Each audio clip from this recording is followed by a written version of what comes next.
ஐயனார் துணை சீரியலில் அடுத்து நடக்க போகிற நிகழ்வுகளை நாம் பார்க்கலாம். நிலாவுக்காக சோழனையும் வீட்டுக்கு கூப்பிட்டு சோழனை எப்படியாவது பழி வாங்கலான்னு சொல்லி நிலாவோட அப்பாவும் நிலாவோட அண்ணனும் பிளான் பண்ணுறாங்க. அதில் ஒன்றா தான் எப்போ பார்த்தாலும் சோழனை அவமானப்படுத்திக்கிட்டே இருக்கிறாங்க. இங்கேருந்து வீட்டுக்குன்னு கூட்டிகிட்டு போகும்போது கூட ஒரு டிரைவரை நினச்சி தான் கூட்டிகிட்டு போனாங்க. அதே மாதிரியே நிலா ரூமில் சோழன் தூங்கவே கூடாது, அவனை எப்படியாவது டிரைவராக அவன் வரும்போது வெளியில் தூங்கினானே அதே மாதிரியே தூங்க வைக்கணும்னு சொல்லியும் நினைக்கிறாங்க. சோழனுமே புத்திசாலித்தனமாக முன்னக்கூட்டியே நிலாவோட ரூமுக்கு போய் தூங்க ஆரம்பிச்சிருந்தாங்க. நிலாவுமே நீங்கள் என் கூடவே தூங்குங்க, வெளியில் தூங்குனா நம்ம புருஷன் பொண்டாட்டி இல்லைங்கிற விஷயம் எல்லாருக்குமே தெரிஞ்சிரும். அதுவும் இல்லாமல் அவங்க வேற மாதிரி தப்பாக நினைக்கவும் வாய்ப்பு இருக்குது. நம்ம சந்தோஷமாக இருக்கோம்னு நினச்சாதான் ஏன் அப்பா அம்மாவும் சந்தோஷமாக இருப்பாங்க அப்படின்னு சொல்கிறாங்க.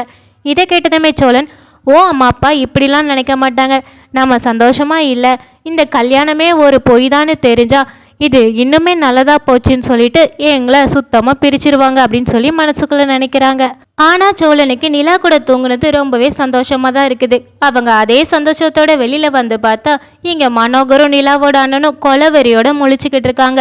இவன் எப்படிடா நைட்டு போய் அங்கே தூங்கினான், நம்ம இவனை டிரைவர் தூங்குத இடத்துல வெளியில் தானே தூங்க வைக்கணும்னு சொல்லி பிளான் பண்ணோம், எப்படி தப்பிச்சான்னு சொல்லி நினைக்கிறாங்க. அது மட்டும் இல்லாமல் இவனை வேற ஏதாவது கண்டிப்பாக பழி வாங்கியே ஆகணும்னு சொல்லி பிளான் பண்ணுறாங்க.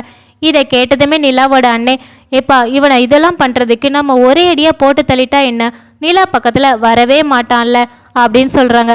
இல்லை, இப்போ நம்ம அவனை என்ன பண்ணாலுமே நிலா நம்மளை தான் தப்பாக நினைப்பா, அவனுக்குன்னு ஒரு பாடம் புகட்டியே ஆகணும்னு சொல்லிட்டு நிலா இருக்கும்போது மட்டுமே சோழன் கிட்ட சிரித்து பேசிட்டு நிலா இல்லாதப்போ சோழனை ரொம்பவே ஒரு அடிமை மாதிரி நடத்துகிறாங்க.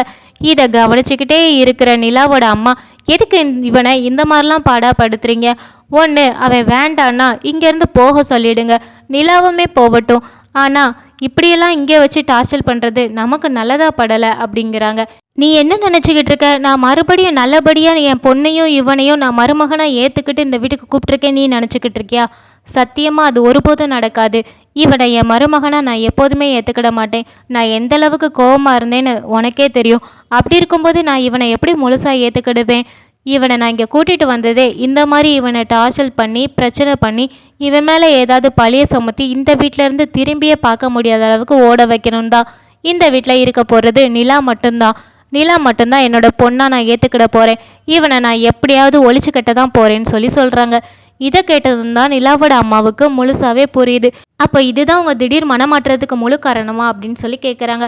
வேற என்ன காரணம் இருக்க போது, போய் இந்த பிச்சைக்காரனை நடு வீட்டில் கொண்டாந்து உட்கார வைக்கிறதுக்கு அப்படின்னு சொல்கிறாங்க. இதை கேட்டதும் சோழன் இன்னுமே கஷ்டப்படுறாங்க. இப்படி நம்மளை இவ்வளோ இழிவாக பேசிக்கிட்டு இருக்காங்க, அதை எல்லாருமே கேட்டுக்கிட்டு இருக்காங்களேன்னு. அப்போ இதுக்கு மேலே பொறுத்துக்கிட முடியாமல் நீங்கள் எல்லாரும் பிளான் பண்ணுறது எதுவுமே நடக்காது, நான் இப்போவே இந்த வீட்டிலேருந்து கிளம்புறேன் அப்படின்னு சொல்கிறாங்க. நீ கிளம்புறதுக்கு உன்னைய விட்டா தானடா, இவன் மேலே ஏதாவது ஒரு பழியை போட்டே ஆகணும்னு சொல்லி அவனை வச்சுக்கிட்டே பேசுகிறாங்க. இதை கேட்டதுமே சோழன், நீங்கள் என்ன பிளான் பண்ணாலும் நிலா உங்களெல்லாம் நம்பவே மாட்டாங்க அப்படின்னு சொல்கிறாங்க. பெத்த என்ன நம்புவாளா இல்லை ஒன்னியை நம்புவாளா அப்படின்னு சொல்லி கேட்குறாங்க. நீங்கள் எப்போ அவங்களுக்கு பெற்றவங்கள நடந்துக்கிட்டீங்க, அவங்களுக்கு முழுசாக தேவைப்படுறது ஒரு சுதந்திரம் மட்டும்தான். அவங்களுக்கு நல்லபடியாக வேலை பார்த்துட்டு மேற்கொண்டு படிச்சுக்கிட்டு இருக்கணும் தான். அந்த ஃப்ரீடமை கூட உங்களால் கொடுக்க முடியலை. நீங்கள்லாம் என்ன பெற்றவங்க? அது மட்டும் இல்லாமல் தன்னோட பொண்ணு கேரக்டரையும் நீங்கள் தப்பாக பேசினவங்க தானே. அவங்க என் கூட வந்தால் ஏதோ மயங்கி வந்த மாதிரி தானே நீங்கள் தப்பாக பேசுனீங்க. இப்போ என்ன நீங்கள் யோகியம் மாதிரி நடந்துக்கிடுவீங்க? இதெல்லாம் நிலாவினா டக்குன்னு நம்புவாங்க. நான் எந்த காலத்துலேயும் உங்கள் யாரோட நடிப்பையும் நான் நம்ப மாட்டேன் அப்படின்னு சொல்கிறாங்க. இவங்க ஓவராக பேசிக்கிட்டே போக நிலாவோட அண்ணனுக்கும் நிலாவோட அப்பாவுக்கும் ரொம்பவே கோவம் வருது. டேய், இதுக்கு மேலே நீ ஒரு வார்த்தை பேசினா நான் உன்னை சுட்டு பொசுக்கிடுவேன்னு சொல்லி கையில் துப்பாக்கியை வச்சுட்டு மிரட்டுறாங்க. துப்பாக்கியை காட்டி மிரட்டினா நான் என்ன பயந்துருவேன்னு நீங்கள் நினச்சிக்கிட்டு இருக்கீங்களா? நான் இங்கேருந்து வெளியில் போனால் கண்டிப்பாக நிலாவோட மட்டும்தான் போவேன். நிலா மேலே நான் எவ்வளோ பாசம் வச்சுருக்கேன்னு இங்கே யாருக்குமே தெரியாது. அவள் தான் என்னோட உயிர் அப்படின்னு சொல்லி சோழன் சொல்கிறாங்க. உனக்கு என் பொண்ணை நினச்சி பார்க்குறதுக்கு கூட தகுதி கிடையாது. அப்படி இருக்கிற உன் கூட என் பொண்ணை எப்படி நான் வாழ விடுவேன்? நீ இங்கேருந்து கண்டிப்பாக அனாதையாக தாண்டா போவ. என் பொண்ணை நான் உன் கூட அனுப்பவே மாட்டேன் அப்படின்னு சொல்லி பேசுகிறாங்க. இதை கேட்டதுமே சோழன் ரொம்பவே வருத்தப்படுறாங்க. நீங்கள்லாம் மனுஷங்களாடா, எதுக்கு இப்படி மிருகமாக நடந்துக்கிடுதீங்க? நீங்கள் என்ன சொல்லி கூட்டிகிட்டு வந்தீங்க? ஒரு வாரம் இருந்துட்டு அதுக்கப்புறம் போங்கங்கிற மாதிரி தானே கூட்டிகிட்டு வந்தீங்க. ஆனால் வந்ததுலேருந்து யாருமே நீ ஒரு மனுஷனை கூட நினைக்கல. ஆனால் நிலாவை நீங்கள் ஒரு தங்க தட்டில் வச்சு தாங்குற மாதிரி தாங்குறீங்க. நிலாவோட சந்தோஷத்துக்காக மட்டும்தான் நான் எல்லாத்தையுமே பொறுத்துக்கிட்டு போனேன். ஆனால் இனிமேல் நான் இங்கேருந்து போனால் கண்டிப்பாக நிலாவோட தான் போவேன். இனிமேல் நீங்கள் பண்ணுற எந்த ஒரு சூழ்ச்சி வழியிலையும் நான் மாற்றதா இல்லை அப்படின்னு சொல்லி சோழன் சொல்கிறாங்க. டே இங்கே பாருடா, இவன் பேசுகிற பேச்ச நீ இப்படி பேசிக்கிட்டே இருந்தனா என் துப்பாக்கிக்கு தான் பதில் சொல்ல வேண்டியிருக்கும் அப்படிங்கிறாங்க. இதுக்கு மேலே சோழனுக்கு பொறுமை போய் அந்த துப்பாக்கியை தட்டி விட்டுட்டு நிலாவோட அண்ணனை போய் அடிக்கிறாங்க. அது மட்டும் இல்லாமல் 2 பேருக்குமே ரொம்பவே சண்டையாகுது. 2 பேருமே கட்டி புரண்டு அந்த சைடு இந்த சைடும் சண்டை போட்டுக்கிட்டு இருக்காங்க. இதை பார்த்ததுமே நிலாவோட அப்பாவுக்கு என்ன பண்ணனே தெரியல. அவருமே சேர்ந்து சோழனை அடிக்கிறதுக்காக வராங்க. டேய் தாசு, அவனை நீ இன்னைக்கு உண்டு இல்லாமல் பண்ணுறடா அப்படின்னு சொல்கிறாங்க. அது மட்டும் இல்லாமல் தட்டி விட்ட துப்பாக்கியை எங்கே இருக்குன்னு சொல்லி தேடிக்கிட்டே இருக்கிறாங்க. ஒரு கட்டத்தில் துப்பாக்கியுமே கையில் கிடைக்கிது. இந்த சைடு பார்த்தா சோழனும் தாசும் சேர்ந்து சண்டை போட்டுக்கிட்டே இருக்கிறாங்க.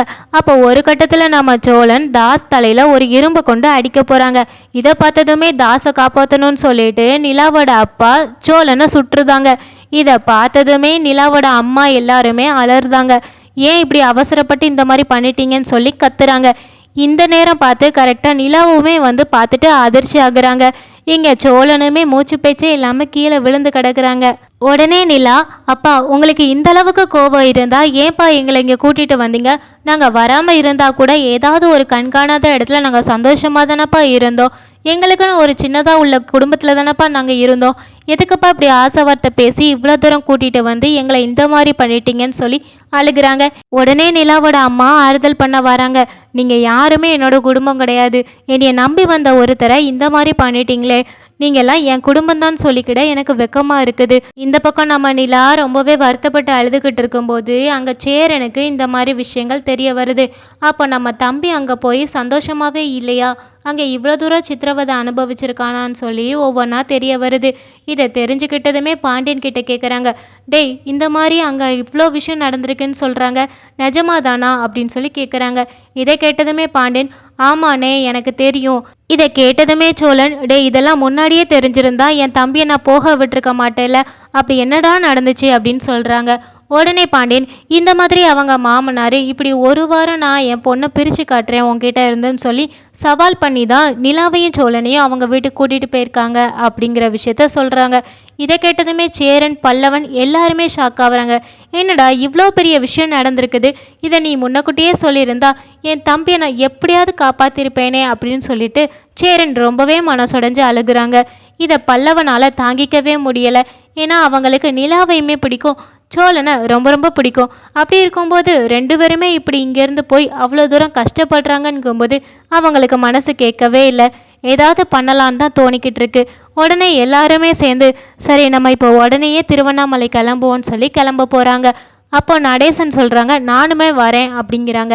உடனே பல்லவன், நீங்கள் அங்கே வந்து என்ன கிழிக்க போகிறீங்க? வந்தீங்கன்னா குடிச்சிட்டு மல்லாந்தான் படுத்திருப்பீங்க. நாங்களே போய் அந்த விஷயத்த பார்த்துட்டு வரோம் அப்படிங்கிறாங்க. உடனே நம்ம நடேசன், டேய் தோலுக்கு வளர்ந்துட்டா அப்பனுக்கு மிஞ்சினவன் கிடையாது சரியா? நீங்கள் எப்போதுமே அப்பனுக்கு பிள்ளை தான். நீங்கள் சின்ன பசங்க என்னதான் இருந்தாலுமே அங்கே போய் என்ன பண்ணுவீங்க? நானும் வரேன் அப்படின்னு சொல்கிறாங்க. இதை கிட்டதுமே சேரன், சரிப்பா நீங்கள் வாங்க, நீங்கள் சொல்கிறதும் கரெக்டு தான் அப்படின்னு சொல்லிட்டு கூடவே போகிறாங்க.